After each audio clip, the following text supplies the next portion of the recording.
और मैं वहाँ का जो इतिहास है वो बताऊंगा, और आपको जो कुछ पूछना हो आप हमसे पूछते भी रहिएगा।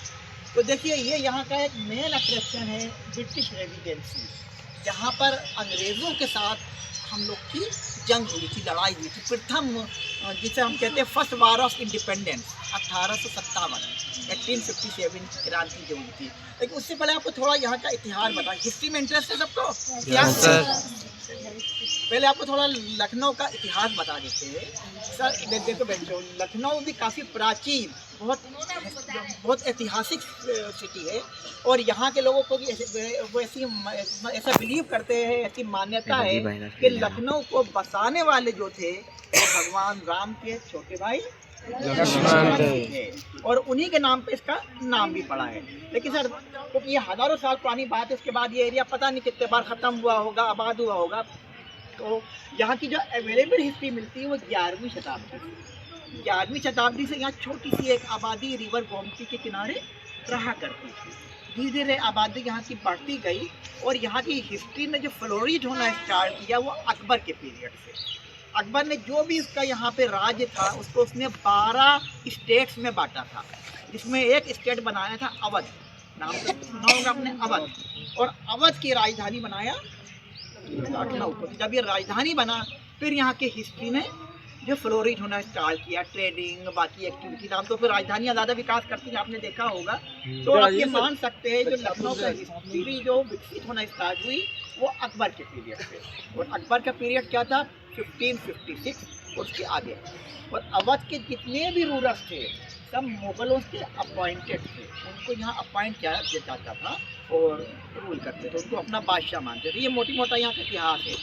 अब हम आपको ये रेजिडेंसी का इतिहास बता रहे हैं, बहुत ऐतिहासिक स्थल है। जो इसकी जो हिस्ट्री की जो स्टार्टिंग होती है वो 1764। उस टाइम जो अवध के नवाब बैटल ऑफ बक्सर में हार गए थे अंग्रेज़ों से, ईस्ट इंडिया कंपनी से। और जब वो हार गए तो उनको एक ट्रीटी करनी पड़ी, और अकॉर्डिंग टू डेट ट्रीटी ये तय हुआ कि एक ब्रिटिश प्रतिनिधि, ब्रिटिश रिप्रेजेंटेटिव अवध में आएगा और देखेगा किस तरह रूल करेगा। तो रेजिडेंसी के मुख्य भवन अभी आपको दिखाएंगे, वो अवध के नवाब आफुद्दौला ने 1775 में बनवाना स्टार्ट किया अंग्रेज़ प्रतिनिधि के लिए, क्योंकि संधि में यही तय हुआ था कि रेजिडेंट का यहाँ रहने का सब खर्चा, एक्सपेंडिचर अवध के नवाब को ही पेयर करना है। तो 1775 से लेके 1857 की जो क्रांति, 1857 की क्रांति के बारे में जानते हैं आप लोग? मंगल पांडे का नाम सुना होगा। तो उन्होंने बनवाना स्टार्ट किया। तो 1775 से लेके 1857 का जो बीच का पीरियड था, यहाँ पे कुछ ना कुछ कंस्ट्रक्शन अलग अलग टाइम होता गया, और ये पूरी रेजिडेंसी का जो एरिया है 32 एकड़ एरिया का करीब 20-21 बड़े बड़े इसके अंदर बिल्डिंगें बनी, लेकिन सिर्फ अंग्रेज़ों के लिए, ओनली फॉर ब्रिटिश, जो है ब्रिटिश। लेकिन जब यहाँ के लास्ट बादशाह वाजिद अली शाह, कुछ लोग नाम जानते होंगे, वाजिद अली शाह जो अवध के आखिरी बादशाह थे, उनको फोर्सफुली अरेस्ट करके कलकत्ता भेजा। तो यहाँ पे क्रांति शुरू हुई, और क्रांति का नेतृत्व किसने किया? उनकी पत्नी, उनकी वाइफ बेगम हजरत महल ने। पूरी रेजिडेंसी को इंडियंस ने 87 डेज की घेराबंदी की थी, उसको घेर लिया था। और उस टाइम रेजिडेंसी के अंदर करीब 3000 अंग्रेज, उनके बीवी, बच्चे, परिवार अंदर थे। दोनों तरफ से हैवी फायरिंग हुई, और रेजिडेंसी के अंदर जो है 1500 से ज़्यादा लोगों की डेथ हुई थी, जिसमें से 1000 से ज़्यादा अंग्रेज थे, बाकी वो इंडियंस जो उनके लिए काम करते थे। बाहर भी हज़ारों लोगों की डेथ हुई, क्योंकि फायरिंग दोनों तरफ से हो रही थी, जब तक अंग्रेज़ों की मदद बाहर से उसको बचाने नहीं आई है। तो उस 87 डेज़ की फायरिंग में अंदर की ज़्यादातर बिल्डिंगें डिस्ट्रॉय हो गई, ख़त्म हो गई। जब उनकी बाहर से मदद आई, बड़े बड़े ऑफिसर आए, हडसन, हेवलॉक, उन्होंने बाकी के साथियों को बचाया। अच्छा, 1857 की जो क्रांति का मुख्य रीज़न क्या था? हाँ, एक्चुअली में उन्होंने जो एनफील्ड राइफल यूज़ करते हैं, तो उसके लिए जो उन्होंने कार्टिजेज इंट्रोड्यूस किए थे, उनको इस्तेमाल करने से पहले दांतों से काटा जाता। उसमें 2 एनिमल फेट यूज़ करते थे। किसका करते थे? गाय का, किसका? का। तो दोनों हिंदू और मुस्लिम जो सिपाही जो उनके लिए काम करते थे, उन्होंने उनसे रिवोल्ट कर दिया, विद्रोह किया और उनके हथियार लूट के भागे। और जो फौज जो स्टेट्स थे, जैसे यहाँ वाजिद अली शाह से आके मिल गए, रानी लक्ष्मीबाई को जाके अपना बना लिया, नाना साहब से कानपुर में जाके मिल गए, बहादुर शाह जफर से दिल्ली में जाके मिल गए, उनकी फौज से मिल गए और जो यहाँ पे क्रांति की स्टार्टिंग की। ये मेन जो मुख्य रीज़न ये था। बाकी बहुत से रीज़न थे, एक मुख्य रीज़न ये था, आपको मुख्य रीज़न ही बताया गया, ये नहीं था।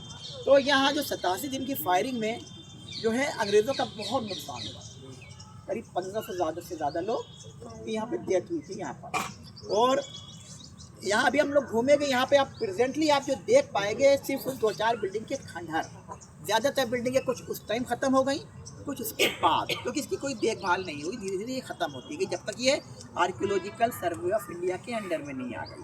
यहाँ आप हर बिल्डिंग के ऊपर के पार्ट में देखेंगे छोटे छोटे होल्स देखेंगे, वो गोलियों के निशान हैं, और बड़े वाले जो निशान है वो गोलों के निशान हैं।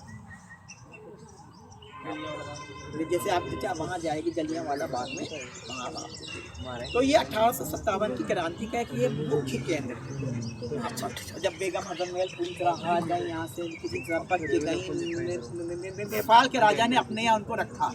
उनकी डेथ वहाँ नेपाल में हुई करीब 18 साल बाद। उनकी जो टूम है बेगम हजम महल की, वो कहाँ है? वो काठमांडू में, नेपाल में। तो आइए हम यहाँ पूरा यहाँ पे घूमते हैं। यहाँ पे हम जो बिल्डिंग देखेंगे, यहाँ पे ट्रेजरी हाउस देखेंगे, आपके जो पीछे है ये ट्रेजरी हाउस है। उसके बाद हम देखेंगे बैंक्वेट हॉल। बैंक्वेट हॉल किसे कहते हैं?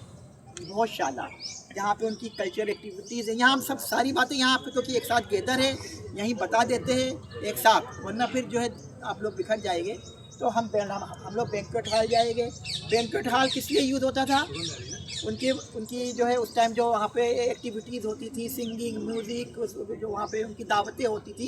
लेकिन 1857, हाँ बिल्कुल, 1857 की क्रांति में उसका यूज़ जो है हॉस्पिटल के रूप में किया गया था, क्योंकि उनके घायलों की संख्या और इंजर्ड और उनकी संख्या बढ़ रही थी, और जो लोग बीमार हुए थे उनकी।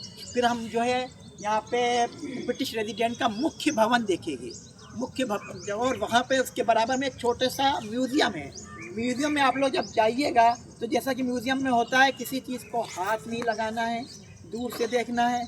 अगर फ़ोन हो तो आप खाली फ़ोटो खींच सकते हैं उसका, सिर्फ ऑब्जेक्ट्स का, अपना या ये ग्रुपिंग वगैरह ना कीजिएगा। बाकी कुछ पूछना हो आप लोग हमसे पूछते रहिएगा। आइए। चलिए।